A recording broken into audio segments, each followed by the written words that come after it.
નમસ્કાર.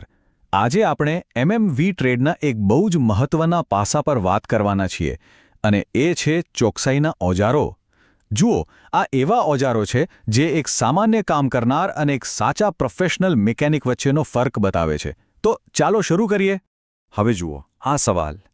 એમએમવી ટ્રેડમાં વપરાતા માપન ઓજારો કયા કયા છે? આમ તો બહુ સીધો અને સરળ લાગે નહીં, પણ એ જેટલો સરળ દેખાય છે એટલો જ ઊંડો છે. કેમ કે આનો જવાબ ખાલી 5-10 ઓજારોની યાદી નથી. ના, આની પાછળ એક આખી વિચારસરણી છુપાયેલી છે. તો ચાલો આ એક જ સવાલને આપણે બરાબર સમજીએ. એના ટુકડા કરીને જોઈએ કે આટલો સામાન્ય લાગતો સવાલ આટલો બધો અગત્યનો કેમ છે. વાત એમ છે એ આ સવાલનો સાચો જવાબ ઓજારોના નામમાં નથી, પણ એ માનસિકતામાં છે જે એક પ્રોફેશનલ મિકેનિકને બીજા બધાથી સાવ અલગ તારવે છે. એ એક આખી ફિલોસોફી છે. તો ચાલો શરૂઆત કરીએ સવાલના પહેલા જ ભાગથી. આ એમએમવી ટ્રેડ આખરે છે શું? આ કોને કહેવાય?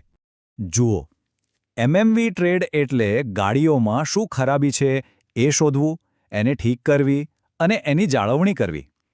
આ એક ખાસ કળા છે. અહીં સફળતા ફક્ત હાથના કામ પર નહીં, પણ એન્જિન જેવી જટિલ સિસ્ટમની ઊંડી સમજ પર આધાર રાખે છે. વાત ખાલી સ્ક્રૂ ટાઈટ કરવાની નથી. આ એક એવી દુનિયા છે જ્યાં નાની નાની, બિલકુલ મામૂલી લાગતી ભૂલ પણ બહુ મોટી મુસીબત ઊભી કરી શકે છે. એટલે જ અહીંયા દરેક નાની વિગત પર ધ્યાન આપવું ખૂબ જ જરૂરી છે. સારું, તો હવે પ્રશ્નના બીજા મુખ્ય શબ્દ પર આવીએ.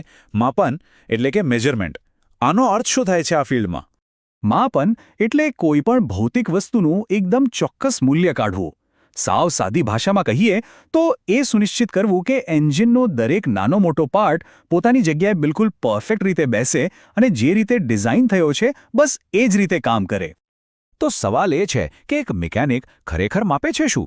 વેલ, ઘણી બધી વસ્તુઓ, જેમ કે કોઈ ભાગનું અંતર કે લંબાઈ, પછી બે પાર્ટ્સ વચ્ચેની નાની અમથી જગ્યા જેને આપણે ગેપ કહીએ છીએ એ પણ માપવી પડે. ટાયરમાં હવાનું દબાણ કેટલું છે એ પણ માપન જ છે. અને વ્હીલનું અલાઇનમેન્ટ, એના એંગલ્સ, આ બધું ચોક્કસ રીતે માપવું પડે છે. આપણે માપનની વાત તો કરી, પણ સવાલ એ છે કે આટલી બધી ચોકસાઈની જરૂરત શું છે? શું કામ આટલી માથાકૂટ કરવાની? થોડું આમ તેમ ચાલી ન જાય? આ એક વાક્ય સાંભળો, એ બધું જ કહી દેશે. એક ચાલતું એન્જિન અને એક બરબાદ થઈ ગયેલું એન્જિન, આ બંને વચ્ચેનો તફાવત ક્યારેક એક કાગળના ટુકડાની જાડાઈ કરતાં પણ ઓછો હોય છે. સમજાયું? અહીં ભૂલ માટે કોઈ જગ્યા જ નથી, બિલકુલ નહીં. ખાલી એકવાર વિચારો, 1 મિલીમીટર કેટલું નાનું કહેવાય નહીં? પણ જો કોઈ માપ માત્ર 1 મિલીમીટર પણ ખોટું લેવાઈ જાય તો શું થઈ શકે? એના પરિણામ કેટલા ગંભીર હોઈ શકે છે? જુઓ, અહીં બે રસ્તા છે. જો ચોકસાઈથી કામ થાય તો એન્જિન પૂરી તાકાતથી ચાલે છે, પેટ્રોલ ડીઝલની બચત થાય છે અને સૌથી અગત્યનું, ડ્રાઈવરની સલામતી જળવાય છે. પણ જો ચોકસાઈ ના હોય તો એન્જિન ગમે ત્યારે ખરાબ થઈ શકે છે, ઈંધણનો ખોટો બગાડ થાય છે અને અકસ્માતનું જોખમ પણ અનેક ગણું વધી જાય છે. એટલે ચોકસાઈ એ કોઈ પસંદગી નથી, એ તો જરૂરિયાત છે. આ આંકડો જુઓ, 0.01 મિલીમીટર. ખ્યાલ આવે છે આ કેટલું નાનું છે? આપણા માથાનો જે વાળ હોય ને એના કરતાં પણ પાતળું માપ છે આ. અને હા, એન્જિનના કામમાં ઘણીવાર આટલી સૂક્ષ્મ ચોકસાઈ જરૂરી બની જાય છે. તો આટલું બધું સમજ્યા પછી ચાલો આપણે પાછા ફરીએ આપણા એ જ મૂળ સવાલ પર. હવે આપણે એ જ પહેલા સવાલને ફરીથી જોવાના છીએ, પણ આ વખતે આપણી દૃષ્ટિ સાવ અલગ હશે, એક નવી અને ઊંડી સમજ સાથે. હવે જ્યારે આપણે આ પ્રશ્ન ફરીથી વાંચીએ છીએ ત્યારે આનો અર્થ જ બદલાઈ જાય છે. હવે આ સવાલ ફક્ત ઓજારોના નામ વિશે નથી રહ્યો.